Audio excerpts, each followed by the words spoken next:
हाय dear students. इस covid महामारी की वजह से सब सारे लोग घर ही बैठे हैं और स्टेडियम की हो नहीं पा रही है अच्छे से। जहाँ भी आप घर पे ही रहिए, सेफ रहिए और आप पढ़ाई कीजिए अच्छे से। पिछले साल हमने अपना यूट्यूब चैनल बनाया था, लॉकडाउन था, उसके बाद हमने वीडियो डाले थे। आपके चैप्टर फर्स्ट इंटर में डाला, रिलेशन फंक्शन का क्लास 10 का चैप्टर डाला था और अपलोड किए थे, और एक उसका 11th क्लास का सेट्स के चैप्टर का हमने अपलोड किया था। तो बस उसी के आगे से हम फिर कंटिन्यू करने जाते थे। ऐसी परिस्थितियाँ हो गई कि वीडियो नहीं बना पाते, बिजी रह जाता है। आप फिर से वीडियो अपलोड करने जा रहे हैं। अब आपको कंटिन्यूअस सारे वीडियो मिलेंगे। सबसे पहला चैप्टर है आपका क्लास 12 का है, बोर्ड एग्जाम्स आने वाले हैं बच्चे कहते हैं। Class 12 chapter first,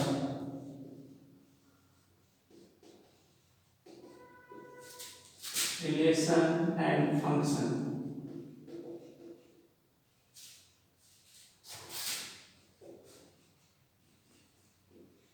relation and function ये बहुत इंपॉर्टेंट चैप्टर है। बोर्ड के एग्जाम में ये 10 मार्क्स का आता है रिपोर्ट। एक 5 मार्क्स का क्वेश्चन बनता है, बाकी छोटे छोटे क्वेश्चन बनते हैं। इसके ऑब्जेक्टिव में होता है 2 मार्क्स के क्वेश्चन बनते हैं। तो इसमें रिलेशन जो है जो टॉपिक पूरा एक अलग रिलेशन के बारे में हम पढ़ा चुके हैं पुराने वीडियो में। अब उसमें देखिए रिलेशन पढ़ाया है, टाइप्स ऑफ रिलेशन भी पढ़ाया है, और रिलेशन की कुछ प्रॉपर्टी रखी, रिलेशनल, रिफ्लेक्सिव, सिमेट्रिक, ट्रांजिटिव पूरा पढ़ाया है, और इक्विवेलेंस रिलेशन भी पढ़ाया है। तो आज थोड़ा रिवाइज करा देते हैं, फिर इसके आगे क्वेश्चन करवाते हैं। इससे सबसे पहले equivalence relations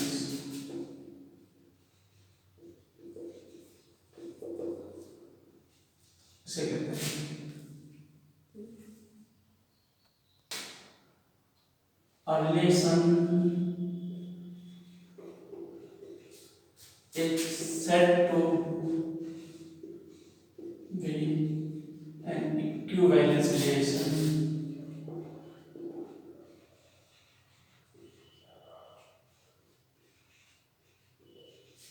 A relation is said to be an equivalence relation on set A. कोई रिलेशन आपका इक्विवेलेंस रिलेशन कहलाता है वो सेट ए से इटसेल्फ से ही, देन इफ एंड ओनली का साइन है, इफ एंड ओनली इफ। तो इसके लिए 3 प्रॉपर्टीज होती है। पहली होती है इट इज रिफ्लेक्सिव होना चाहिए। क्या होना चाहिए? हमारा जो भी रिलेशन दिया हो वो रिफ्लेक्सिव हो। रिफ्लेक्सिव का मतलब that is a comma A belong करना चाहिए उस रिलेशन के अंदर। फॉर ए कहां से आएंगे?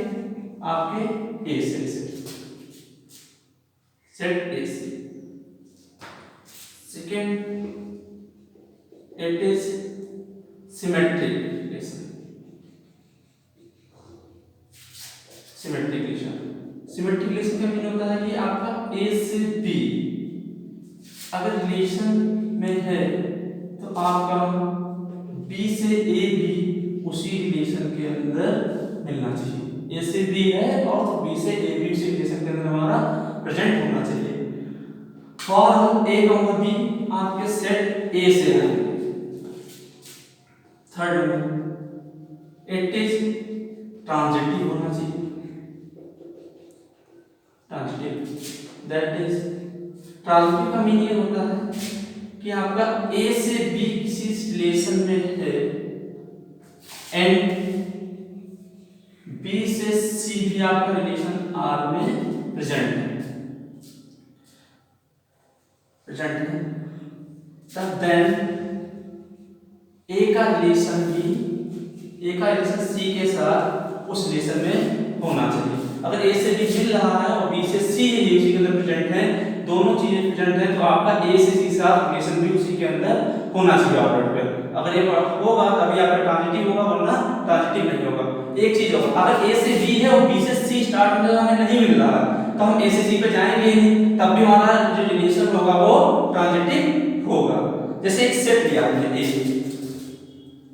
Let's set A equal to 1 2 3, itself से इसका हम रिलेशन बनाते हैं ए से ए का 1 2 3 1 2 3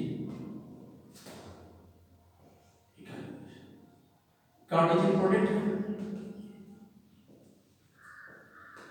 1 क्रॉस कर 1 2 1 3 2 1 2 2 3 2 1 2 2 3 फिर 3 1 3 2 3 3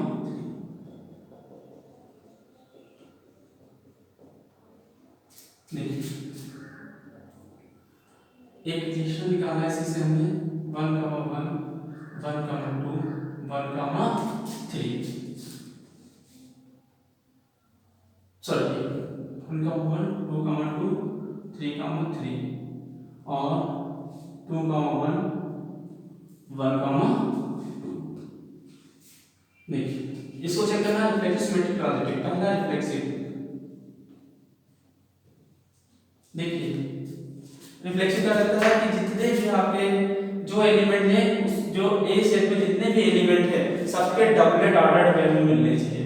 तो इस रिलेशन में आपके सबसे डबलेट ऑर्डर पेयर है, ए में हमारा क्या है 1 2 3 है, 1 का डबलेट ऑर्डर पेयर 1 का 1 है, 2 का 2 है, 3 का 3 है, सबके डबलेट ऑर्डर पेयर मिल गए। अगर सबके डबलेट ऑर्डर पेयर मिल गए हैं तो ये हमारा रिफ्लेक्सिव है, हमें बाकी से मतलब नहीं है यहाँ पे।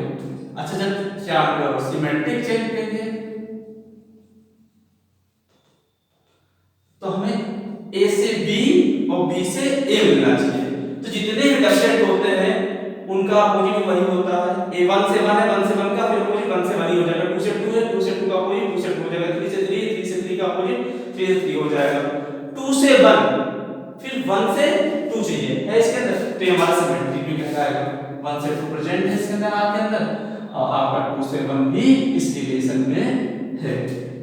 थर्ड बात करते हैं ट्रांजिटिव की। ट्रांजिटिव क्या है 1 से 1 2 से 2 3 से 3 जितने डबलेट है वो सब आपके ट्रांजिटिव हैं। बट 2 से 1 से स्टार्ट है, दूसरा 2 से 1 है, फिर 1 से 2 है, 2 से 1 और 1 से 2 है, तो हमें 2 से 2 चाहिए। 2 से 2 हमारा इसके अंदर प्रेजेंट है कि नहीं, देखो बैठा है, तो आर इज ट्रांजिटिव हुआ। अगर आपका आर रिफ्लेक्सिव है, सिमेट्रिक है, ट्रांजिटिव है, तो हमारा क्या हो जाएगा, तीनों को सेटिस्फाई करेगा, तो आर हमारा क्या हो जाएगा equivalence relation. Hence R is an equivalence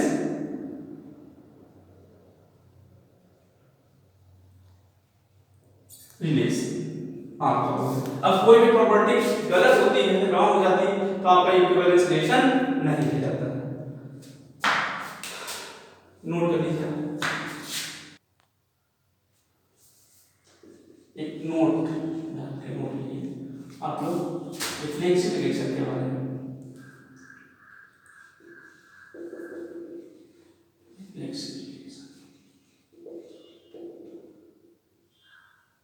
कोई इक्वेशन दिया है जैसे, तो उसके अंदर आपके total number of reflexive relation कितने बन सकते हैं, total number of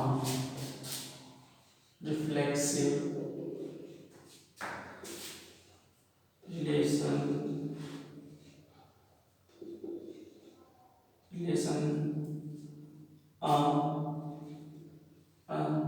set having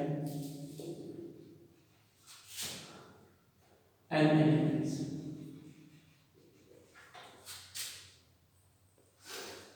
total number of reflexive relation of the set having an element, कोई सेट आपका नंबर ऑफ फाइनाइट एलिमेंट रखता है, मतलब उसके अंदर n एलिमेंट्स हैं, तब उसके कितने रिफ्लेक्सिव रिलेशन बन सकते हैं। बहुत इंपॉर्टेंट टॉपिक है, क्योंकि इससे कंपटीशन में पीटी टीम, सीजी टीम में और आपका आईटी जेईई मेंस में अभी क्वेश्चन एक आया है, वो इसी से रिलेटेड है, पूरा 2015 में जेईई मेंस में आया है।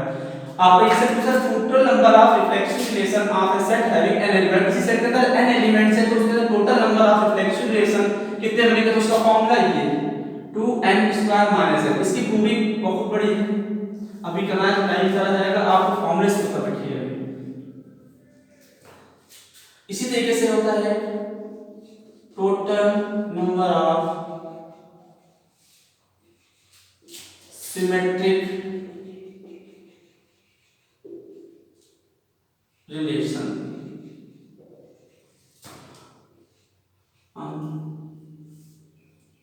of a set having n elements। अभी रिफ्लेक्शन पे बता रहा है total number of symmetric relation आपसे पूछे किसी सेट के कितने बनेंगे, तो आप क्या करेंगे 2 की पावर n ब्रैकेट में n + 1/2, ये फॉर्मूला से होगा। चलिए इस पे बेस हम क्वेश्चन करते हैं जो आज की कंडीशन है।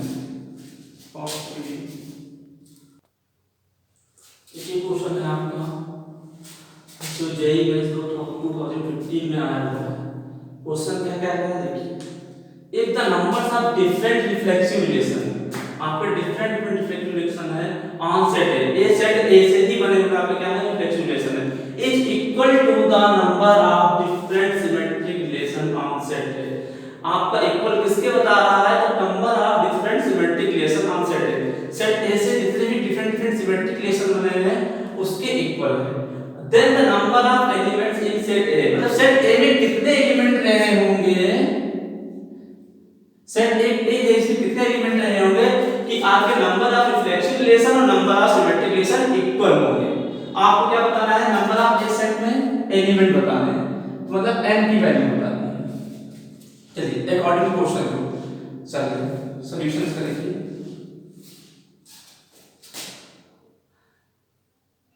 अकॉर्डिंग टू क्वेश्चन क्या करना है, लेट करते हैं सबसे पहले एलिमेंट n एलिमेंट सेट ए, सेट ए में मैंने लिख दिया कि n एलिमेंट्स है, नंबर ऑफ एलिमेंट, ठीक है। अब अकॉर्डिंग टू क्वेश्चन क्या कह रहा है, different numbers of different reflection relation is equal to, क्या बता रहा था कि जब number of different symmetric relation के इक्वल है, number of different symmetric relation के इक्वल है, number of different symmetric relation.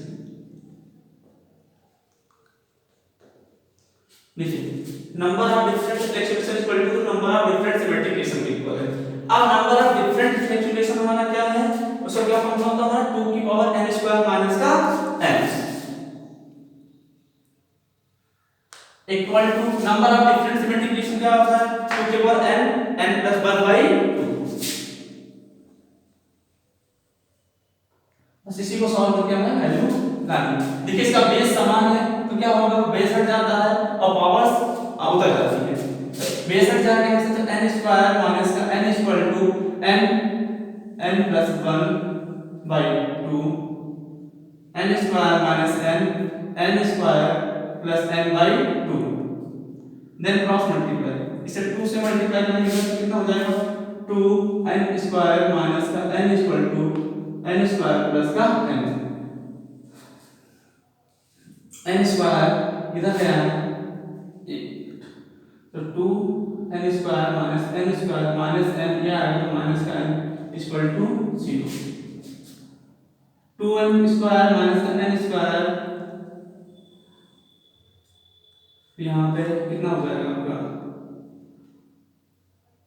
n² बचेगा, ये कितना हो जाएगा 2n equal to 0, minus minus add हो गया, यहाँ से n कॉमन मिल जाएगा तो n - 2 इक्वल टू 0, तो n इक्वल टू 0 और n - 2 इक्वल टू 0, तो यहाँ से n इक्वल टू कितना आ जाएगा 2, ऑप्शन में है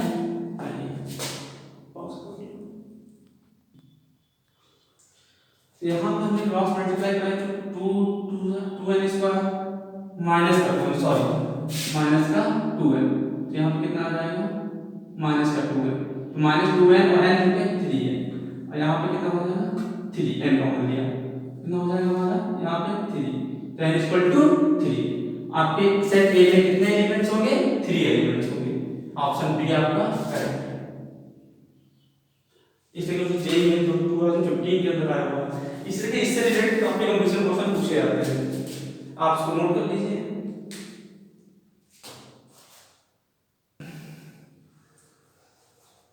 ये क्वेश्चन है आपका जो एआई ट्रिपल ई के एग्जाम में आया था 2008 में।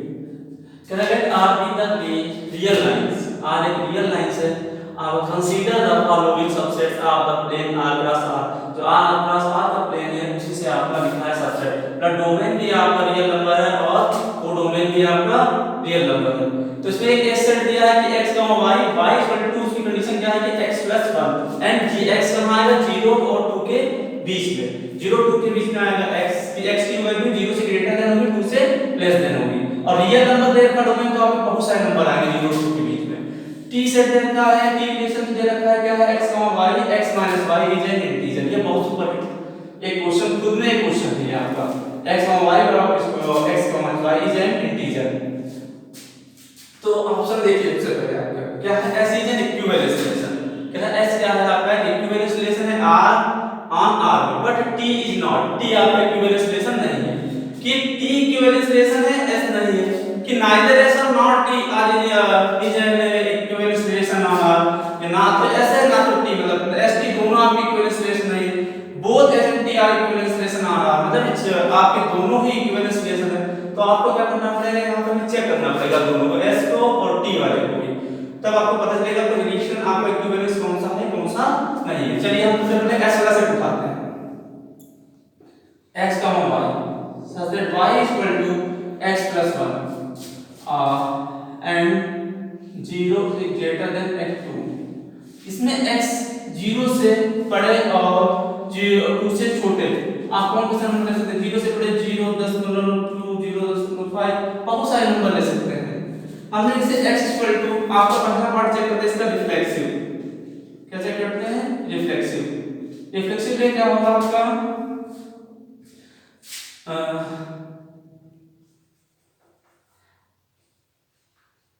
x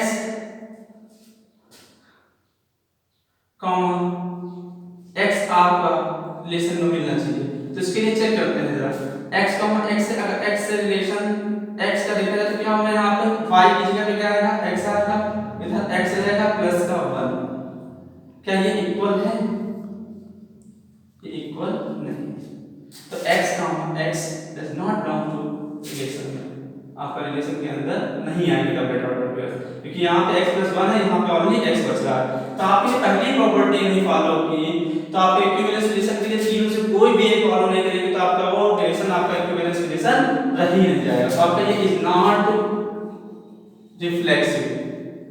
अगर ये रिफ्लेक्सिव नहीं है तो दैट इज आपका जो फंक्शन रिलेशन कौन सा था आपका s वाला रिलेशन जो है s रिलेशन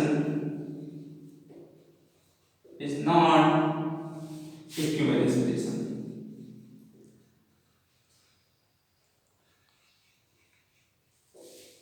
देखिए पहले तो एक ऑप्शन चला गया, जब ये दोनों कह रहा है कि दोनों आपके इक्विवेलेंस रिलेशन, यहाँ s है नहीं यहाँ कह रहा है दोनों है, तो आपका ये तो आपका हो ही नहीं सकता है। अब दूसरा कहां से कह रहा है s को equivalence relation, s is equivalence relation, ये कह रहा था, ये भी नहीं होगा आपका, दो ऑप्शन तो ऐसे बाहर हो गए, बचे आपके कौन से दो ऑप्शन ये बचे हैं आपका, इसके अंदर एक चीज तो होगी कि s नहीं है। अब t वाले को चेक करते हैं, t वाला आपका इक्विवेलेंस रिलेशन है कि नहीं है, चलिए t वाले को चेक करते हैं। t वाला रिलेशन क्या दिया है x, y such that x - y is an integer। चलिए रिफ्लेक्शन चेक करते हैं, जो इस कंडीशन को हमारा सेटिस्फाइड करेगा। चलिए रिफ्लेक्शन में x - x कीजिए, x हमने कहां से लिए r से, डोमेन से, x माइनस x करेंगे क्या मिलेगा 0, 0 क्या है आपका इंटीजर में बिलोंग करता है ना, तो 0 क्या है इंटीजर है, आपको इसको सेपरेट करने क्या मिलना चाहिए इंटीजर, हमने इसको सेपरेट किया इंटीजर मिला, अब इंटीजर मिला तो आपका x कहां बिलोंग कर रहा है रिलेशन, अगर रिलेशन बिलोंग कर रहा है दैट इज क्या हो जाएगा is reflexive. Second part symmetric symmetric relation के लिए क्या होगा, x, y बिलोंग कर रहा है, हम इसको लेके चलेंगे और y, x लेकर आएंगे। इसके लिए x, y का r के अंदर क्या होगा, x - y is an integer. Suppose करिए आपने 3 - 2 किया तो आपको मिला 1। 1 क्या है, इंटीजर। अगर आप इसी को उल्टा करते हो 2 - 3 तो मिलेगा -1। लेकिन ये भी तो एक इंटीजर ही होगा कि नहीं होगा, -1 भी तो आपका इंटीजर है कि नहीं है। हमें सबट्रैक्टर में क्या मिलना चाहिए, इंटीजर मिलना चाहिए। तो आपको x - y आपको इंटीजर मिल रहा है, तो आपको y - x भी तो एक इंटीजर होगा कि नहीं होगा। अगर x - y आपका इंटीजर है तो y - x भी इंटीजर होगा। अगर y - x इंटीजर है तो y, x के अकॉर्डिंग हमें क्या होगा, y, x बिलोंग कर गया रिलेशन में। अगर ये बिलोंग कर गया तो आपका क्या हो गया, R is symmetric. Third transitive check करते हैं। ट्रांजिटिव के लिए हम दो चीजें ट्रू लेके चलते हैं, तीसरी चीज दिखाते हैं। जैसे हमने ले लिया x, y आपका रिलेशन R में एंड y, z। a से b, b से c था ना, तो यहाँ x से y, y से z लिया जो आपका रिलेशन में। अब हमें अगर x से y या y से z है तो इसके लिए हमें दिखाना क्या होगा, x, z कहां हो हमारा रिलेशन R में। अब इसी सोच हमें इसको दिखाना है, इसका रिलेशन इसके साथ दिखाते हैं। अगर इसको हमें दिखाना तो इसके लिए हमें क्या लेकर आना है। अगर इतना अगर जान जाए तो हमें क्वेश्चन इजी हो जाता है। अगर इसको दिखाना है x, z अगर R रिलेशन में आएगा तो क्या होगा, x, y तो x - y इंटीजर होता है और x, z क्या होना चाहिए, x - z क्या होना चाहिए, इंटीजर आना चाहिए। चलिए इसके लिए हमें ये लेकर आना, जैसे ही लाइन तो लिखते हैं x, z बिलोंग कर रहा है आपका रिलेशन में। इसका मतलब क्या हो जाएगा, x - y is an integer और ये and y - z is an integer. चलिए अगर ये भी इंटीजर है, ये भी इंटीजर है, अगर इन इंटीजरों में अगर इंटीजर को कोई दो इंटीजर को जोड़े तो हमें जोड़ने पे इंटीजर ही तो मिलेगा। इंटीजर इंटीजर सबट्रैक्ट करेंगे हमें क्या मिलेगा, इंटीजर ही तो मिलेगा। तो x - y और प्लस का y - z ये भी क्या हो जाएगा, आल्सो इंटीजर हो जाएगा, नहीं हो जाएगा, y कट जाएगा, x - z क्या आ जाएगा, इज एन इंटीजर। अब x - z आगे हमें लेकर आना चाहिए, तो जैसे ही x - z आगे क्या लिखेंगे, x, z कहां बिलोंग कर गया, रिलेशन में। रिलेशन कर गया तो R इज ट्रांजिटिव।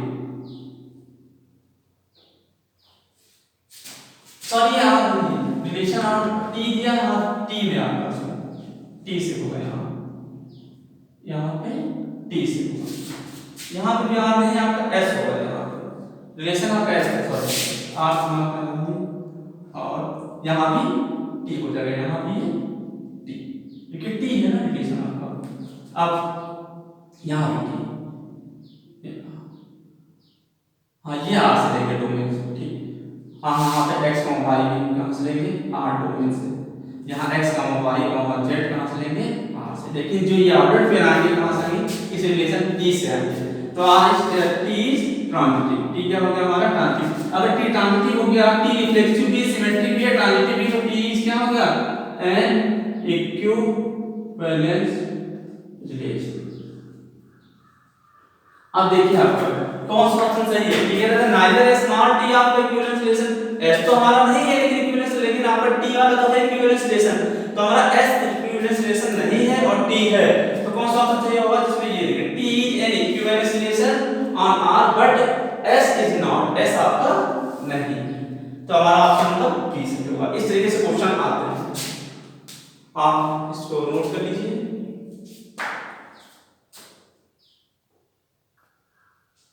ये बेटा टी होगा ना, टी इसमें टी आप